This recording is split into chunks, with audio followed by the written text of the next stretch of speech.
आखिरकार सब गांव वालों ने मिलकर एक उपाय निकाला और उन्होंने एक घर की छत पर एक टोकरी भर कर आम रखे और उसके नीचे जाल बिछा दिया। अब चुड़ैल आमों को देखती हुई घूम रही थी कि तभी उसे एक छत पर टोकरी भरकर आम दिखाई दिए। उस आम को देखकर उसके मुंह में पानी आ गया। लो जल्दी से हम खाने के लिए वह आ गई, लेकिन उसे क्या पता था कि गांव वालों ने वहां जाल बिछा कर रखा है।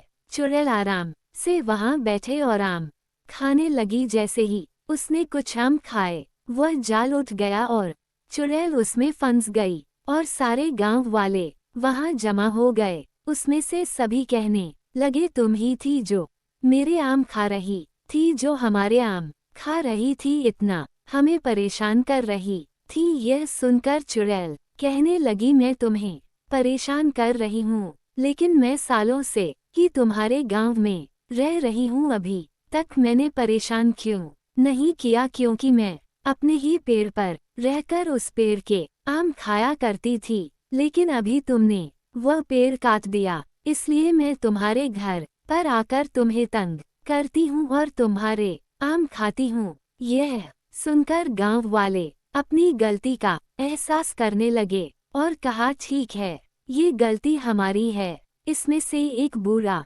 आदमी कहने लगा, गांव के पीछे मेरा एक खेत है, उसके अंदर एक आम का पेड़ है जिस पर मीठे मीठे आम लगे हैं। तुम चाहो तो वहां पर रह सकती हो और तुम्हें वहां मीठे रसीले आम भी खाने को मिलेंगे, लेकिन इसके बदले में तुम्हें हमसे वादा करना पड़ेगा कि तुम गांव में कभी नहीं आऊंगी और किसी के घर के आम नहीं खाऊंगी। यह शर्त चुड़ैल ने मंजूर कर ली और गांव के बाहर के खेत में जाकर उस पेड़ पर रहने लगी, परिवार के काम करने लगी। अब गांव वाले बगैर किसी परेशानी के मीठे और रसीले आम खाने लगे और अब कोई भी उनके आम चुराने वाला नहीं था, क्योंकि चुड़ैल दो गांव के बाहर थी।